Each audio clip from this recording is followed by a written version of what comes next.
गोरखपुर नाम का एक गांव हुआ करता था। उस गांव में ज्यादा लोग नहीं रहते थे। उस गांव में एक गर्भवती विधवा औरत रहती थी। उस औरत का नाम कमला था। कमला अपने घर में अकेली रहती थी। उसके पति की सारी जायदाद उसके नाम हो गई थी, पर सभी गांव वाले उस औरत को मनहूस औरत समझा करते थे और सभी उससे नफरत किया करते थे। एक बार कमला राशन की दुकान पर खाने का सामान खरीदने जाती है।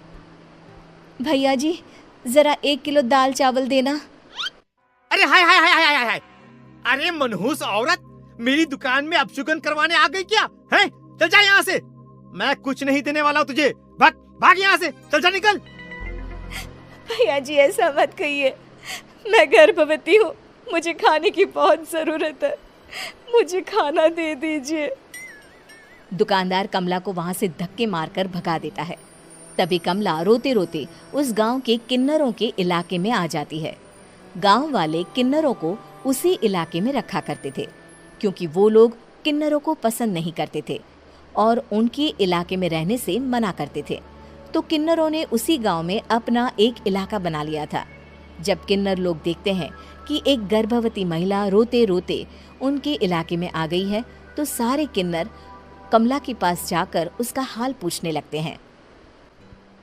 क्या हुआ बहन, तुम्हारी गर्भवती अवस्था में इतनी बुरी हालत कैसे है? तुम रो क्यों रही हो? तुम डरो मत, हम तुम्हें कोई नुकसान नहीं पहुंचाएंगे। तुम शांत होकर सब बताओ कि हुआ क्या है। मैं कमला हूँ, मैं गांव के दूसरे इलाके से आई हूँ। 2 महीने पहले ही मेरे पति की मौत हुई है। मुझे गांव के लोग मनहूस मानते हैं, क्योंकि मैं विधवा हूँ और गर्भवती भी। वहाँ के लोग मुझे खाने के लिए कुछ बेचने के लिए भी तैयार नहीं, जिससे मेरा गुजारा नहीं हो रहा था। कोई बात नहीं कमला, हम तुम्हारा ख्याल रखेंगे। किन्नर लोग कमला को एक खाली घर में रहने के लिए जगह दे देते हैं और उसकी देखभाल भी करते हैं। कुछ ही महीने बाद कमला अपने बच्चे को जन्म देती है, पर अफसोस, कमला बच्चे को जन्म देते ही अपनी जान गंवा देती है। जब सब किन्नर बच्चे को देखते हैं तो बहुत खुश हो जाते हैं, क्योंकि वो बच्चा भी किन्नर ही था। कमला ने एक किन्नर बच्चे को जन्म दिया था। अब इस बच्चे की देखभाल कौन करेगा? हम तो इस बच्चे को गांव के दूसरे इलाके में भी नहीं भेज सकते। और तो क्या हुआ, इस बच्चे की माँ नहीं रही तो हम इसे पालेंगे। अब ये हमारे इलाके में रहेगा, हमारे साथ रहेगा।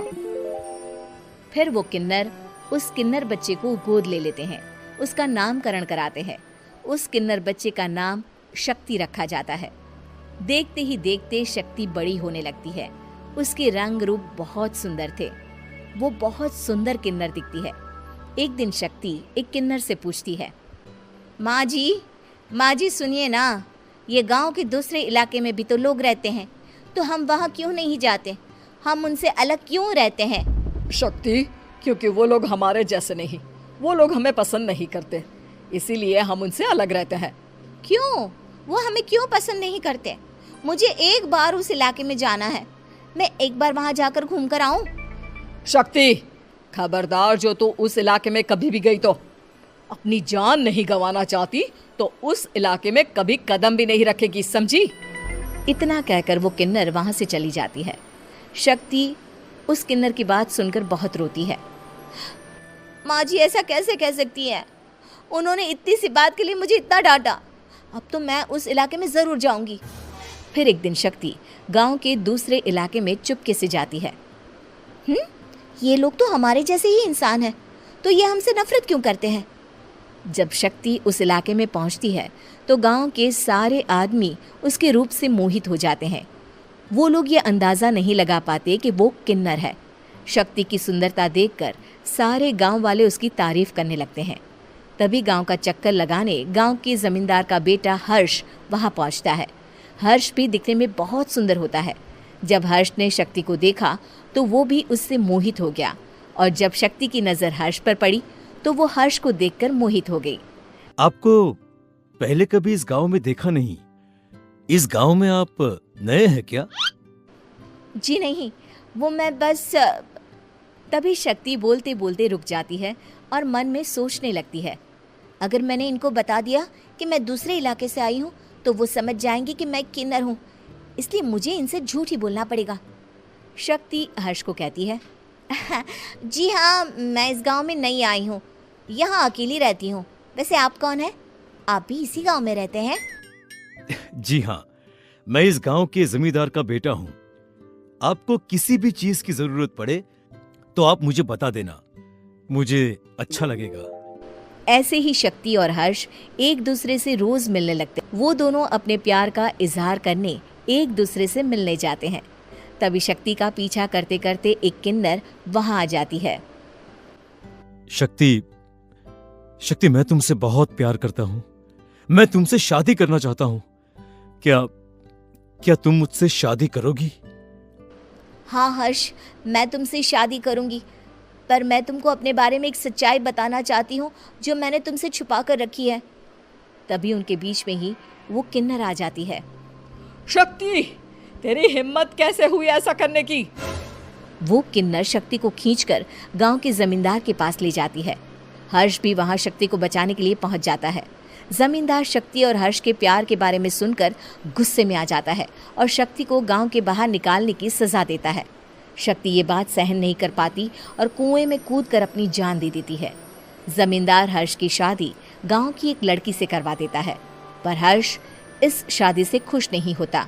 शक्ति अपना बदला लेने के लिए मरने के बाद किन्नर चुड़ैल बन जाती है। अब मैं इन गाँव वालों को नहीं छोड़ूंगी, अब इनसे मैं अपने प्यार का बदला लूंगी। किन्नर चुड़ैल गांव वालों को परेशान करना शुरू कर देती है। एक बार वो रात को गांव के खेतों में पहुंच जाती है और वहां आग लगा देती है। सारी फसल जल के राख हो जाती है। जब एक आदमी रात को उठकर देखता है कि खेत में आग लग गई है तो वो वहां पहुंच जाता है। वो देखता है कि खेतों के बीचों बीच एक किन्नर चुड़ैल खड़ी है और वहां खड़े होकर ताली बजा रही है। गांव वाला किन्नर चुड़ैल को देखकर बेहोश हो जाता है। जब सुबह उस आदमी को होश आता है तो वो सीधा जमींदार के पास जाता है। अरे जमींदार साहब, अरे वो किन्नर चुड़ैल ने मेरी सारी फसल जला दी। अब मैं क्या करूंगा? क्या होगा मेरा? जमींदार चुड़ैल किन्नर का नाम सुनते ही सब कुछ समझ जाता है। अब वो बहुत डर जाता है। उसी रात को जब जमींदार डर के मारे अपने कमरे में सो नहीं पाता, तभी वहां अचानक से किन्नर चुड़ैल आ जाती है। किन्नर चुड़ैल जोर जोर से जमींदार के आगे खड़ी होकर हंसने लगती है और ताली बजाने लगती है। जमींदार उस डरावनी किन्नर चुड़ैल को देखकर बहुत डर जाता है। तूने मेरे साथ बहुत बुरा किया, अब मैं तुझे जान से मार दूंगी। नहीं नहीं नहीं नहीं नहीं, मुझे माफ कर दो, मुझे मत मारो। मैं कभी ऐसा दोबारा नहीं करूंगा। अब तुम जो बोलोगी वही मैं करूंगा। ठीक है, मैं चाहती हूँ कि किन्नर इलाका गांव के इलाके से जुड़े और गांव का कोई भी आदमी किन्नर समाज से द्वेष ना करे, उससे नफरत ना करे, नहीं तो मैं सारे गांव को मार दूंगी। और तुम गांव में एक नया कानून बनाओ कि अगर किसी ने भी किन्नर समाज को हानि पहुंचाने की कोशिश भी करी या इनसे भेदभाव करने की भी कोशिश करी तो उनको कड़ी से कड़ी सजा मिलेगी। हाँ हाँ हाँ हाँ, मैं ऐसा ही करूंगा। तुम जो बोलोगी वो मैं करूंगा, पर मुझे जाने दो प्लीज। तब वो किन्नर चुड़ैल वहां से चली जाती है। गांव का जमींदार किन्नर चुड़ैल का कहा मानते हुए दोनों इलाकों को एक कर देता है और नया कानून भी लागू कर देता है। तब से वहां किन्नर समाज और बाकी गांव वाले शांतिपूर्वक रहने लगते हैं।